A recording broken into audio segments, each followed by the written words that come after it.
Good evening, everybody. I'm Brittany Hoke. First this afternoon, we begin with breaking news out of South Carolina. 2 children and a teacher hurt in a shooting at an elementary school there. Well, now to allegations of price gouging. It's sad to say that we see this almost every time there's a disaster. This is happening in Florida, just as Hurricane Matthew strikes, with some evacuees being victimized all over again. So we are joined now by meteorologist Josh Fitzpatrick to talk about the latest track of the storm. I guess the good news is that it was downgraded overnight to a Category 3, and it sort of moved offshore, but everybody is still saying down there, don't back off. I mean, still take this very seriously. Right, Amanda, it's these 2 apartments behind me, the ones kind of in the middle here that you see, that were involved in today's raid. Even the SWAT team being called in to assist with that raid at about 1:30 this afternoon.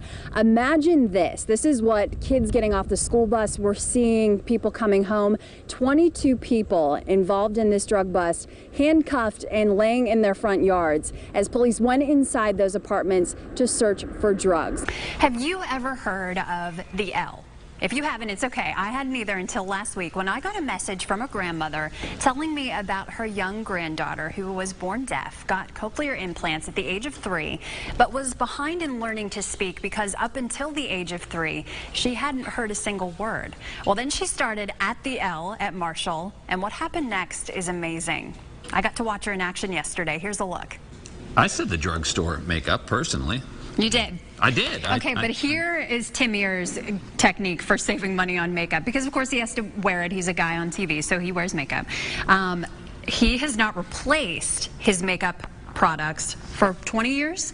This brush, when I first got here, so it's been about 20 years. Take a look at this brush. This was full, and now there's this in between. And this, I don't works fine. You've never washed it. Well, this is one of those stories that makes you stop and think, I really should be doing better, doing my part as a human. A local priest had one of his lifelong prayers answered this summer when he was finally picked to be a contestant on Who Wants to Be a Millionaire. Yeah, but when a father takes an oath, he means it. He's sworn to secrecy, just like the confessional. He wasn't saying a word. The kayakers who discovered the body say they needed a break, so they got out of the water here and they started walking up towards this tree for some shade, and this is where they made the discovery. The catch is, though, that homeowners have to pick up part of the tab here. News Channel 3's Dan Klein says that even with the cost involved, though, there have been no complaints, at least so far. Assuming the pilot program is extended. Yeah, and you can see why it's so popular. You were just in this situation. My question to you is that the way to deal with this, by posting these sorts of pictures and offending people along the way? I don't believe so. I guess we could say maybe the difference for some people when they look at a story like this is that there is a child, an innocent child, in the backseat of this car. So when you have something like diabetes, you're putting yourself in danger, but they were putting their child in danger. And really quickly, because we brought you here to talk about breaking the cycle too, so as we wrap this up really quick, I know you mentioned we've got to break that stigma and we've got to support these people. What else would you say that as a community we need to do to rally behind them and actually get people to break this cycle? Well, we have some breaking news right now out of Pablo County, where right now there are some traffic issues in the westbound lanes of I-64. This is after an asphalt truck lost part of its load there. Let's take a live look at the scene right now. This is happening again in those westbound lanes near the 29th Street exit. All right, Blaine, thank you. And just a few weeks in, definitely a scarier situation for parents to deal with right off the bat. Well, Cincinnati police are looking for 2 people who terrorized a neighborhood. Look at this, driving and firing what looked like a real gun. Well, now to a pretty bizarre scene last night as Ryan Lochte made his debut on Dancing with the Stars. Did you hear about this? 2 people actually rushed onto the stage during the live broadcast while others then booed the Olympian. And thank you so much for being such a good sport and being our patient today, and Angie for walking us through it. Again, if you are due, if you have a mom, a sister, a best friend, and you know that they need to get in and get their mammogram done, now is the time to remind them. Now is the time to book your appointment. We'll be right back. It's hard to believe just 2 years ago, this talkative little girl perhaps you sneeze. You got it. With the infectious laugh could only really speak in one-word sentences. Bam. She loves to talk, and she talks all the time. Now, 5-year-old Kendall Jarvis is a fluid conversationalist. Maybe cut with scissors. And it all started with listening. What did you hear? It's something a lot of us choose not to do, but it's the ability to listen that Sandy Surface wanted the most in the world for her granddaughter. Kendall was born deaf and received cochlear implants at the age of 3. The first time she could hear was just amazing. I mean, her eyes lit up. She had the biggest smile on her face, more than usual, because even when she didn't have the cochlears, she smiled all the time. It was one step on her journey to being able to communicate with her family and eventually classmates, which is how she ended up at the Luke Lee Listening and Language Learning Lab, the L for short. Her family knew she would need more intensive training. Last year, she went to a month-long program at the L, and they couldn't believe what they were hearing. It was amazing, the words that she learned just in that program. And so we talked it over and decided this is where she needed to be. It's a one-of-a-kind program here in our state, working with infants and parents and preschoolers.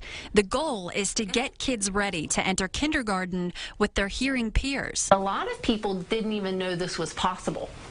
So a lot of people had kids that were born with hearing loss, and parents, they weren't aware that they could learn to listen and speak. Dr. Jody Cottrell has been with the program for 8 years now. She says it all started with a parent just like Kendall's, desperate for a place her child could learn. We have close to 25 kids in preschool and in the parent infant, and when I started we had 4. So in the last 8 years the numbers have grown tremendously, and I think that's because the word has gotten out about what the services we offer. Family plays a crucial role. In fact, it's required that a parent or guardian sit in on the sessions so that learning doesn't stop when they go home. We know that an hour a week or even the 10 hours in the preschool a week aren't enough for them to learn to listen and talk. It needs to be happening all the time at home. But time is a small sacrifice for Sandy with major rewards. So every week she drives Kendall 1 hour each way to the L. She crochets at a nearby restaurant during her classes and then sits in on her individual sessions. More grateful with each word her granddaughter learns to say. But it's one in particular that melts her heart. To hear her first mama tore me up. It was just beautiful. All right, so we are joined now by some very special and, can I just say it, probably the most adorable guests that we have ever had. I think that's very in the fair history. to say. Yeah, They're that's amazing. Very accurate. Along with our doctor as well, Dr. Cottrell, and Kendall, who you also saw in the story that we just You did a great job, Kendall. Good job. Excellent. You did. And we also have Clara, Kristen, and Kaylin Wow, you're as good. well. Yes, I got all of them down. I know their ages. I just don't know what they like to do in their free time. So let's ask them. Phonetically, they all start the same way, so I think we're okay with that. We can all say that, yeah. How are you guys today? Are you excited? Good. Okay, so what do you guys like to do when you're not at school? I like to swim You like to swim? and do gymnastics. Gymnastics. She also likes to eat goldfish. I have to practice. I know to do that. gymnastics. Goldfish. Okay. And what about your, oh, here, you go ahead. And I like to swim too. You Oh, like to 2 swim, swimmers. too. Swimming is pretty fun. Yeah. And what about you, Kendall? I like swimming too. Everybody likes to swim. And then we have big sister over here, Clara. Clara. I like to swim and do gymnastics. All right. So we've got some pretty active And be a girls big up sister. here. All right, let's talk to Dr. Cottrell now. I mean, you work with some pretty amazing girls, let's be honest here. So talk about the program. We got to sit down and watch you and Kendall yesterday on a one-on-one session, but you also put the girls all together in a class sort of like this, right? What's different about those sessions? About the classroom sessions? Yes. Well, the classroom is a preschool classroom. It's just designed for children with hearing loss whose parents have chosen for them to learn to listen and talk. So we use a lot of different strategies to target listening and to target growing the auditory centers of the brain. So we want to teach them to listen with their devices. They all have cochlear implants or hearing aids. So when they're learning to listen, it's different than when you're learning to listen when you have normal hearing. Right. So we use strategies that target the listening aspect of learning. So we want them to obtain age normal age range listening and language skills. And you've done that with one of the girls sitting here right now. Clara is a graduate of one of your classes, and so she's moved on to just a regular school, and she is up to date, and she learns just the same as her hearing peers. Dr. Cottrell, do you notice that it's a very quick study for the kids once they go into this program, that they immediately start to pick up on things that maybe they weren't able to pick up on before? Well, it's not quick by any means. It's a lot of hard work. It's intensive. So when the child gets, say, a cochlear implant and is learning to listen for the first time, we actually have to teach them to detect sounds. So it's not as a normal hearing person would just start to listen. They have to be taught to detect sounds. Then they have to be taught to listen for their name and listen to more complex sentences. So it's a complex process, but if we can get to these kids early, we have a parent-infant program, so we like to see them as early as they're diagnosed. So we have 1- and 2-month-old babies in our program. If we can get to them early and start teaching them to listen, then it's much easier and we can catch them up much quicker. And one of the main reasons we wanted to bring you on today, first of all, was to demonstrate how awesome this program is, because these girls are doing really well. And you said in the package, you told me that you didn't see a lot of parents who have a child born with hearing loss. They didn't know where to go, or they didn't know that these options were here. So how can a parent, if they're watching right now with a child who has hearing loss, how can they get involved with the L? Well, we have a website, so they can look on the website to find more information. They can contact us and see if our program is something that they would benefit or their child would benefit from. We have a therapist that works through Birth to 3, the West Virginia Birth to 3 program, that sees kids in their home. Kaylin's shoe off. Oh no, Kaylin's shoe fell off. Oh, we can take care of that. That's all right. We take our shoes off all the time. Fine. We'll get it in a minute. So they can just contact us. And set up an orientation and see how things go? Yeah, usually I set up a consult appointment and we explain what our program is, what it entails, and then they decide if this is a program that they would like to be involved in, and we make recommendations if their child would be a good candidate for it. And one of the other things I wanted to make sure that we talk about is that the funding for the L has been cut, and this is a big deal because, as you said in the program, or in the story, that we need this program here. What does that mean for you when the funding is cut? Well, the funding was cut a couple years ago, and what it means is that our goal is to expand across the state of West Virginia. And when funding gets cut, then that is actually not allowing our services to be available to everyone in the state of West Virginia. Right now we are located in Huntington, and we have a therapist that works out of the Charleston area. So right now those are the only 2 areas where families who have children with hearing loss have access to services for their child to learn to listen and talk. And we're really trying to gain more funding so that we can have more services. We would like to have a preschool in the Charleston area. We have children such as Kendall who are coming from an hour away.